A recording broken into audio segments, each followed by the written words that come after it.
بسم اللہ الرحمن الرحیم، السلام علیکم۔ آج آپ کو میں بتاؤں گی کہ اللہ کا حکم دینے والوں کے راستے میں کانٹے بونا یا ان کو جھٹلانا کیسا ہے، اور جو لوگ اس طرح کے کام کرتے ہیں، اس طرح کی حرکتیں کرتے ہیں، اللہ تعالیٰ نے ان کے بارے میں قرآن کریم میں بار بار فرمایا ہے، فَسِیرُوا فِی الْأَرْضِ فَانظُرُوا کَیْفَ کَانَ عَاقِبَةُ الْمُکَذِّبِینَ، کہ زمین میں پھرو اور دیکھو کیسا انجام ہوا جھٹلانے والوں کا۔ آج یہی کرتی ہوں آپ کے ساتھ۔ بسم اللہ الرحمن الرحیم۔ قد خالت من قبلکم سنان فسیروا فی الارض فانظروا کیف کان عاقبۃ المکذبین، ھذا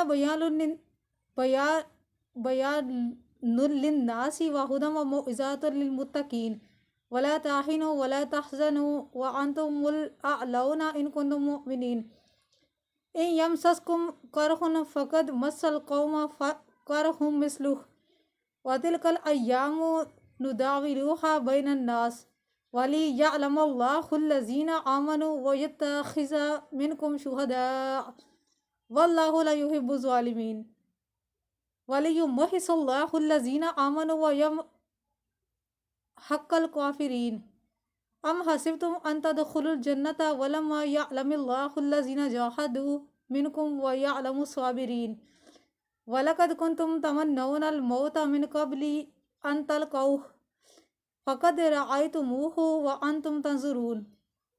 ترجمہ ہے، بے شک گزر چکے تم سے پہلے قوموں کے زوال و عروج قاعدے، پس سیر کرو زمین میں اور اپنی آنکھوں سے دیکھو کیسا انجام ہوا جھٹلانے والوں کا، اور دعوت حق کو جھٹلانے والوں کا، یعنی آپ کو پتہ ہی ہے یہ ایک بیان ہے لوگوں کو سمجھانے کے لیے، اور ہدایت اور نصیحت ہے پرہیزگاروں کے واسطے، اور نہ تو ہمت ہارو اور نہ غم کرو، تم ہی سر بلند ہوگے اگر تم سچے مومن ہو۔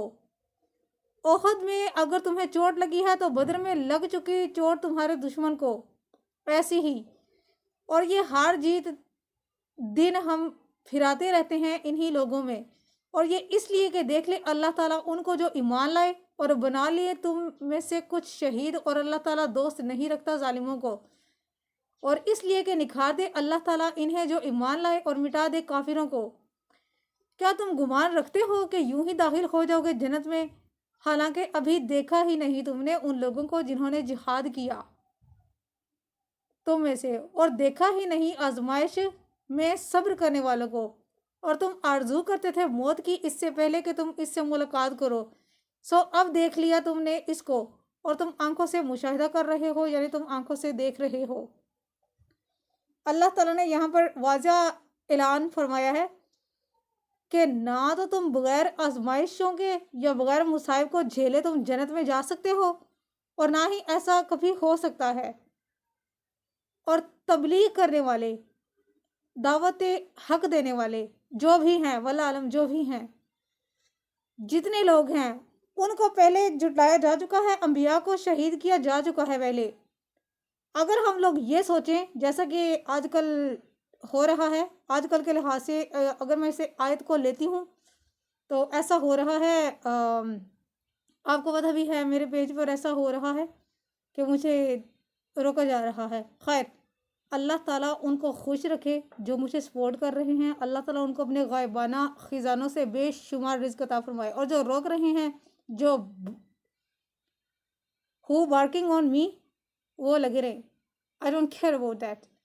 تو یہ چیز ہے، تو اللہ تعالیٰ نے فرمایا ہے کہ یہ کام نہ تو کبھی رک سکتا ہے، نہ کبھی انشاءاللہ تعالیٰ رکے گا۔ اور اگر تم یہ نبی کریم صلی اللہ علیہ وسلم سے اللہ تعالیٰ مخاطب ہیں اور صحابہ کرام سے، کہ اگر تمہیں لگتا ہے کہ کبھی جیت کبھی ہار ایمان والوں کی ہوتی ہے، یا کبھی ایمان والے ہار جاتے ہیں جنگ کے دوران، تو اس میں اللہ تعالیٰ کی حکمت یہ ہے، اللہ تعالیٰ نے خود ہی جواب دے دیا ہے۔ اللہ تعالیٰ کی اس میں حکمت یہ ہے کہ اللہ آزمائے ایمان والوں کو کہ کون لوگ صبر کرتے ہیں اور کون لوگ سچے دل سے ایمان لائے ہیں. کیونکہ ایسا ہوا تھا کہ جنگ احد میں 70 مسلمان شہید ہوئے تھے. ہاں جی، جنگ احد میں، اور بہت سے مسلمان زخمی ہوئے تھے، اور کسی ایک نے ان میں سے افواہ پھیلائی تھی کہ نبی کریم صلی اللہ علیہ وسلم نظر نہیں آ رہے ہیں، تو افواہ پھیلا دی تھی. لیکن وہاں پر سیدنا علی مرتضیٰ اور سیدنا ابو بکر صدیق رضی اللہ عنہما نے ان کے آگے پیچھے گھیرا ڈال لیا، اور ایک صحابی نے حضرت سالم رضی اللہ تعالیٰ عنہ نے آپ کے رخ انور مبارک سے، جیسا میں آپ کو ان سے پچھلی آیات میں بتا چکی ہوں، رخ انور مبارک سے وہ خون مبارک آپ کا صاف کیا، لہو لہان ہو چکے تھے آپ، اور ان کے دندان مبارک بھی شہید ہوئے تھے. تو صحابہ کرام اور محمد صلی اللہ علیہ وسلم پریشان تھے.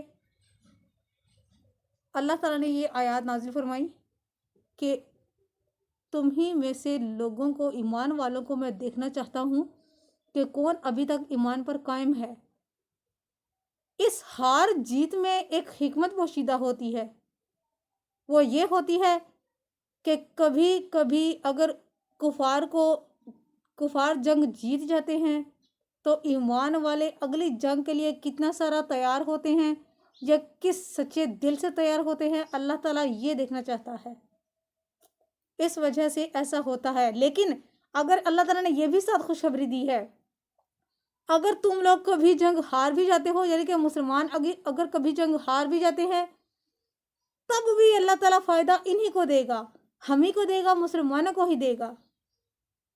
ہماری ہار جیت یہ تو ایک جسٹ بات ہے نا، ہار جیت، لیکن اصل میں اس سے فائدہ ہم ہی کو ہونا ہے انشاءاللہ. اللہ تعالیٰ ایمان والوں کو جو حق پر ہے، اللہ تعالیٰ اسی کو فائدہ دے گا. اور اگر کبھی ہم فار ایگزامپل ہار بھی جاتے ہیں، کسی جنگ میں، کسی فائٹ میں ہار بھی جاتے ہیں، تو اس کے پیچھے ہمیں فائدہ ملے گا. فائدہ کیسے ملے گا؟ ہار جیت اللہ تعالیٰ کی طرف سے ہوتی ہے. کثیر تعداد، بڑی فوج، بڑی جماعت کوئی معنی نہیں رکھتی ہے. چھوٹی جماعتیں بھی غالب آ جایا کرتی ہیں بقول اللہ کریم کا ارشاد پاک ہے. یہ کبھی کبھی اس طرح کر کے بھی جنگ جو ہے وہ جیت جایا کرتی ہے. لیکن بڑی تعداد پر آج کل کے لحاظ سے اگر ہم دیکھیں تو ہم کیسے جیت سکتے ہیں؟ وہ ایسے جیت سکتے ہیں کہ ہم نے یہ دیکھنا ہے کہ ہم حق پر کتنا سارا قائم ہیں، کہ ہم حق کے لیے کیا کر رہے ہیں، کہ ہم لوگ ایمان والوں کے ساتھ ہیں یا ہم کیا کر رہے ہیں. باقی دوسرا کام یہ لائک جوا وغیرہ اس طرح کر کے جنگ کرنا، یا یہ سارا خیر بہت لمبی بات چلی جائے گی یہ، لہٰذا اس کو ادھر ہی میں روکتی ہوں. تو یہ چکر ہے. اللہ تعالیٰ نے فرمایا قرآن کریم سورہ بقرہ میں، آپ کے ساتھ پہلے میں بیان کر چکی ہوں کہ اے ایمان والو، یہ ہرگز خیال نہ کرنا کہ کوئی قربانی دیے بغیر یا کوئی آزمائش کے بغیر یا کوئی مصیبتوں کے بغیر تم یوں ہی جنت میں داخل ہو جاؤ گے. اگر ہم جنگ ہار جاتے ہیں تو ہم نے صبر کرنا ہے، ہم نے اللہ کی عطا جان کر اس پر صبر کرنا ہے، اور اگلی جنگ کے لیے ہم نے اور سٹرگل کرنی ہے، اور کوشش کرنی ہے، اور بہتری لانی ہے اپنے اندر، اس پر صبر کرنا ہے ہم نے. کیونکہ اس سے پہلے آیات میں آپ کے ساتھ بیان کر چکی ہوں کہ غصہ وغیرہ میں صبر آپ نے کرنا ہے، غصے کو پی جانا ہے، اور مقروض کو اس کا قرض اگر ہو سکے تو صاحب استطاعت اس کو معاف کر دیں، نہیں تو اس کو مہلت دیں، اس پر ظلم و ستم نہ کریں. یہ سارا کچھ ہے. اگر ہم اللہ تعالیٰ کے احکامات جان کر ان پر عمل کرتے ہیں تو انشاءاللہ تعالیٰ ہمارے جنت میں بلند درجات ہوں گے، جس پر دوسری امتوں نے وہ تو کرنا ہے، وہ رشک کریں گے ہم پر، اور انشاءاللہ تعالیٰ ہم لوگ اعلیٰ درجات میں ہوں گے اگر ہم وہ کریں جو اللہ تعالیٰ نے ہمیں حکم دیا ہے. اور اگر ہم لوگ یہ ساری چیزیں چھوڑ کر اگر ہم ویسے ہی کچھ چیزوں کے، ایسی چیزوں کے جو ہمارے کام کے ہیں ہی نہیں، جن کا ہم نے کہیں بیان وغیرہ، جن کا کہیں ہم نے کوئی لائک کہیں پر سنا نہیں، پڑھا نہیں، ہمارے صحابہ کرام نے نہیں کیا، کسی نبی نے، پیغمبر نے، رسول نے نہیں کیا، سرکار دو عالم محمد مصطفیٰ صلی اللہ علیہ وسلم نے نہیں کیا، تو اس پر کیا ہوگا؟ اس پر یہ ہمارا قصور ہوگا اگر ہم ان چیزوں پر چلتے ہیں. جنگیں ہار جانے میں ایک یہ بھی حکمت ہوتی ہے کہ بہت سارے لوگ ایسے ہوتے ہیں جو شہادت کی خواہش رکھتے ہیں، تو اللہ تعالیٰ ان کی یہ خواہش پوری فرما دیتا ہے۔ کبھی کبھی شہادت نہیں بھی ہوتی۔ ماشاءاللہ سے الحمدللہ میرے ابو نے 3 جنگیں فائٹ کی ہوئی ہیں۔ کبھی کبھی نہیں ہوتی، شہادت نہیں ہوتی۔ شہادت نہیں ہوتی تو پھر کیا ہوتا ہے؟ غازی تو ہے ہی نا، زخم وغیرہ آ جائیں۔ خیر، حضرت خالد بن ولید رضی اللہ تعالیٰ عنہ نے بہت زیادہ جنگیں لڑی۔ ان کے جسم کا سر سے لے کر پاؤں تک جسم کا ایسا کوئی حصہ نہیں ہے جہاں پر تیر کا یا خنجر کا وہ تلوار ہوتی ہے نا، تلواروں کے نشان جہاں پر نہ ہو۔ ان کی بہت خواہش تھی شہید ہونے کی، لیکن انہوں نے اتنی ساری جنگیں لڑی تھی کہ ظاہر ہے پاؤں سر سے لے کر پاؤں تک جب ہر جگہ پر زخموں کے نشان ہیں، تلواروں کے اور خنجروں کے نشان ہیں، تو اس کے بعد اور کیا رہ جاتا ہے؟ وہ شہید نہیں ہوئے تھے۔ اور اللہ تعالیٰ نے نبی کریم صلی اللہ علیہ وسلم نے فرمایا ہے کہ جنت تلواروں کے نیچے ہے، جنت تلواروں کے سائے تلے ہے۔ مجاہدین کو اللہ تعالیٰ نے بہت بڑا رتبہ عطا فرمایا ہے۔ مجاہدین کو ہر کوئی شہادت کی موت چاہتا ہے اور اللہ تعالیٰ اسے چن لیتا ہے جو وہ چاہیں۔ خیر، آج کی اس ویڈیو کو میں یہیں پر کمپلیٹ کرتی ہوں۔ برائے مہربانی اس کو زیادہ سے زیادہ شیئر کیجیے گا، اور جس نے ابھی تک میرے چینل کو سبسکرائب نہیں کیا وہ سبسکرائب بھی کر لیجیے گا۔ جزاک اللہ خیر۔